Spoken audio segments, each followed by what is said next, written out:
नमस्कार दोस्तों, मैं राजकुमार मौर्य प्रखर इंडिया यूट्यूब मंच पे आपका स्वागत है। राज्यसभा का चुनाव हुआ। राज्यसभा के चुनाव में सबसे ज्यादा माहौल अगर किसी ने बनाया तो चाचा ओम प्रकाश राजभर ने बनाया। ओम प्रकाश राजभर ने जो कुछ कहा उसमें से कई बातें ऐसी भी हुई जो उनकी कही हुई बातें सत्य हुई। जैसे अखिलेश यादव के दाहिने हाथ ऐसा कहा जाता है, जो कार्यालय है, जो लोहिया सभागार है जहां मीटिंग होती है, अगर कोई सबसे बड़ी हिम्मत के साथ मीटिंग करता है, मंच पे बोलता है, मतलब एकदम अपनत्व के कारण वहां बैठता है, तो अखिलेश यादव के बाद केवल और केवल मनोज पांडे थे। देखा आपने मनोज पांडे ने कैसा गच्चा दिया अखिलेश यादव को।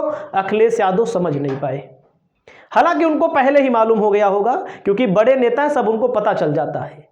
राकेश सिंह गौरीगंज के तीसरी बार के विधायक, और वहीं पर अभय सिंह, पूजा पाल, आशुतोष मौर्य, महाराजी देवी यानी महाराजी प्रजापति, गायत्री प्रजापति की वाइफ, और एक चतुर्वेदी साहब हैं। इन लोगों ने क्रॉस वोटिंग की। क्रॉस वोटिंग मतलब कि वोट लिया अपने दलितों का, पिछड़ों का, अल्पसंख्यकों का। आप विधायक बने और जब पार्टी के प्रति पार्टी मुसीबत में खड़ी हुई दिखाई दे रही है तो आप लोग वोट दे रहे हैं दूसरी पार्टी को, भगवान राम के नाम पे, अंतरात्मा के नाम पे। भगवान राम अगर आज होते हम लोगों के बीच में, आप लोगों ने रामायण देखा होगा, हमने भी रामायण देखा है, क्या उसमें ऐसी कुछ चीजें आपको देखने को मिली होंगी? लेकिन नहीं, वोट सपा का मिला है, बीजेपी का वोट सपा के कैंडिडेट को नहीं मिलता है, ये सबको मालूम है। क्योंकि उनका जो बेस वोटर है, उनकी जाति का अगर कैंडिडेट खड़ा होता है तब भी लोग नहीं देते। हो सकता है 2-4% दे दे बस। लेकिन जिस पार्टी ने आपको टिकट दिया, एमएलए बनाया, प्रचार किया आपके लिए, आप दुहाई राम की दे करके कह रहे हैं कि हमने बीजेपी को वोट दे दिया। लेकिन आप बीजेपी को वोट दे देते, लेकिन इस्तीफा दे देते विधायकी से, भैया आपका वोट लिया है, आपकी पार्टी से मैंने लड़ा है, लीजिए इस्तीफा दे देते। असल मामला होता है माल का। इसमें जो जितना बड़ा नेता होगा उतना बड़ा डरपोक होता है। हमारे मित्र अर्पित शुक्ला जी ने बताया क्यों? क्योंकि उसके पास उतने ज्यादा केसेस होते हैं, उसके पास उतने ज्यादा आय से अधिक संपत्ति होती है। वहीं पर एक हमारे मित्र हैं अनिल रिपोर्टर, उनकी छोटी सी वीडियो मैं आपको दिखाना चाहता हूं। मैं ऐसे पत्रकारों की जरूरत है आज के जमाने में जो घुटना टेक दिए हुए हैं। जो मेन स्ट्रीम मीडिया है उसकी हैसियत नहीं है, झूठे पूछ ले। नेताओं से, कद्दावर नेताओं से उन्होंने कैसे सवाल पूछा, आपको पहले उसके बारे में, उनके बारे में बताऊंगा और बात करूंगा चाचा जी के बारे में भी। इनके चैनल का नाम है रिपोर्टर अनिल या अनिल रिपोर्टर। अजीत अंजुम जी के चैनल पे आते हैं। अब आप सोचिए, आप लोगों से अपील, ऐसे लोगों का समर्थन दीजिए। इनके चैनल को आप कम से कम सर्च कर लीजिए मानवता के नाम पर। कम से कम आज के युग में ऐसा कोई पत्रकार है, अनिल रिपोर्टर, फिर से मैं बता दे रहा हूं। और इन्होंने जो सवाल पूछा है, मुंह पे बोल दिया, मुंह पे बोल दिया, मुंह पे। आप समझ सकते हो क्या बोले हैं? गद्दार, मक्कार, क्या नहीं बोले, आप सुन लीजिए।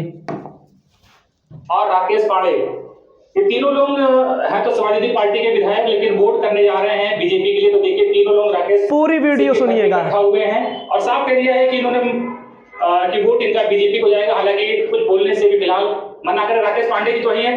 राकेश जी, आप तो क्या माना जाए, क्या माना जाए? अब देख ही रहे आप, वोट मिलेगा बीजेपी को, मतलब अब चल में देख मैं डिसाइड कर लेगा। तो जीते तो आप लोग सपा के सिंबल पे थे, तो आप कैसे बदल गए थे? कौन कह रहा बदल गए? बीजेपी को मालूम, पार्टी सपा को नहीं दे रहे हैं, अपनी पार्टी, जिस पार्टी से जीते थे ये तो कह रहे नहीं दे रहे हैं।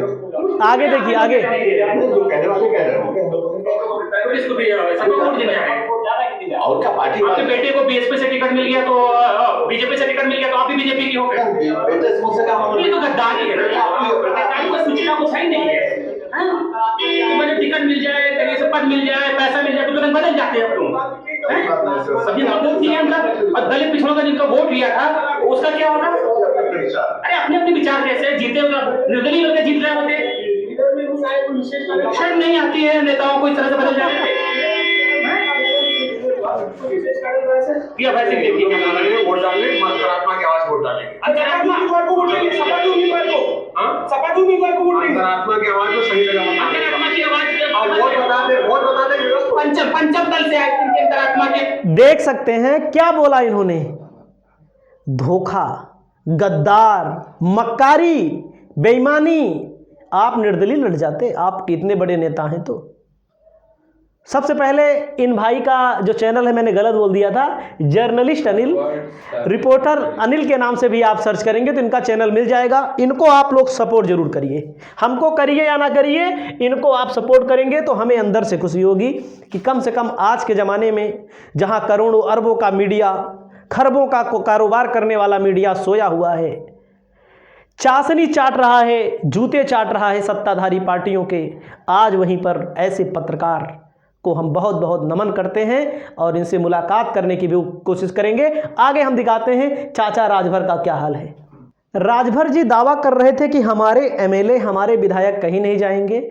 यूं योगी आदित्यनाथ के सामने इन्होंने पेश भी किया था लोगों को, और ऐसा ये भी चर्चा है कहीं योगी आगे आदित्यनाथ ने ही तो नहीं छटका दिया इनके 2 विधायकों को, क्योंकि ये चाह रहे थे 3 लोकसभा की सीट, उत्तर प्रदेश में 2, बिहार में और मंत्री पद, और योगी जी मंत्री पद देने को राजी नहीं है अभी तक तो नहीं दिए हैं, भविष्य में दे दो तो बात अलग है। इनका चेहरा देखकर आप समझ सकते हैं राजभर जी उदास हैं, क्योंकि इनके जो 2 विधायक थे ये छोड़कर जा चुके हैं, और एक विधायक जो अब्बास अंसारी हैं वो जेल में ही हैं, उनको भी मान लीजिए छोड़ दें। अगर एक विधायक और टूट जाते हैं तो इसका मतलब क्या हो जाएगा, पार्टी ही ना टूट जाए, यह समस्या है इनके साथ।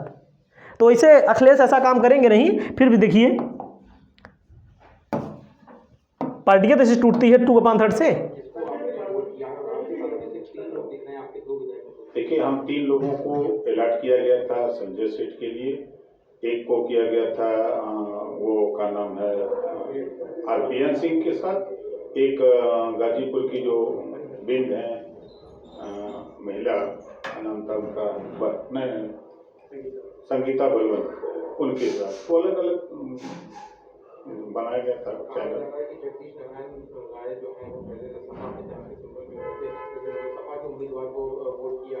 ऐसा कुछ नहीं है। क्या लग रहा है, क्योंकि अभी जैसे अखिलेश यादव जब निकले, जब उनसे कहा गया कि अभी क्या वजह रही है, जो बड़ा डिफेक्शन देखने को मिला है, जैसे मनोज पांडे हैं उन्होंने इस्तीफा दे दिया और सपा के तमाम विधायक अभी सीएम से मिले हैं, इसके पीछे आप क्या देखते हैं? देखिए इसके पीछे एकदम खुली बात है कि समाजवादी पार्टी चाहती है कि एनडीए जीते। तो आप देख सकते हैं थोड़ा से उदास हैं राजभर जी, और अब 3 सीट पार मांग रहे थे, लेकिन अब देखिए इनको कितनी लोकसभा सीटें बीजेपी की तरफ से मिलती हैं। हो सकता है 2019 की तरह अकेले मैदान में न कूद जाएं, इनका ये भी भरोसा नहीं है। ओम प्रकाश राजभर बहुत जिद्दी स्वभाव के आदमी हैं और बहुत अड़ियल स्वभाव के आदमी हैं, ये भी हो सकता है अभी ठंडे पड़े हैं बेचारे। हो सकता है अगर इनको जब पता लगेगा 1 सीट मिलेगी, 1 सीट से ज़्यादा तो मिलेगी नहीं, ये सब कह रहे हैं, मेन स्ट्रीम मीडिया में भी आप देख रहे होंगे, 1 लोकसभा सीट से ज़्यादा ओम प्रकाश राजभर को बीजेपी नहीं देगी, क्योंकि अपना दल के पास 13 विधायक है ना, 12 से 13 विधायक हैं, उनको जब 2 सीट मिलेगी, और जब 6 विधायक हैं, सबसे निष्ठावान व्यक्ति हैं संजय निषाद, उनके बेटे को जब 1 टिकट मिल सकता है, हो सकता है वो भी टिकट काट दिया जाए, तो हो सकता है इनको भी 1 सीट से ज़्यादा बीजेपी देगी नहीं। हो सकता है दे भी तो अपने सिंबल पर इनके बेटे को लड़ा दे। अब बीजेपी में लोग जाने को तो फड़ाक से चले जाते हैं, बुला लेती है, मंत्री दे देंगे, ये दे देंगे, वो देंगे, जब लोग चले आते हैं अब दोबारा वापस भी नहीं जा सकते। हो सकता है मन डोल जाए, अखिलेश यादव के पास दोबारा जाए, लेकिन हमको तो नहीं लगता कि अखिलेश यादव इनको दोबारा अपने साथ लेंगे, क्योंकि अखिलेश यादव को इन्होंने बहुत ऐसे शब्द बोले हैं और एक बार नहीं बार बार बोलते हैं। वैसे योगी जी को वो बोले थे, वो योगी जी के पार्टी में भी मिल गए। तो ओम प्रकाश राजभर को लेकर के आपकी क्या राय है? लोकसभा चुनाव लड़ेंगे कि नहीं? टिकट मिलेगा कि नहीं? आपकी क्या राय है? अपनी राय व्यक्त करें।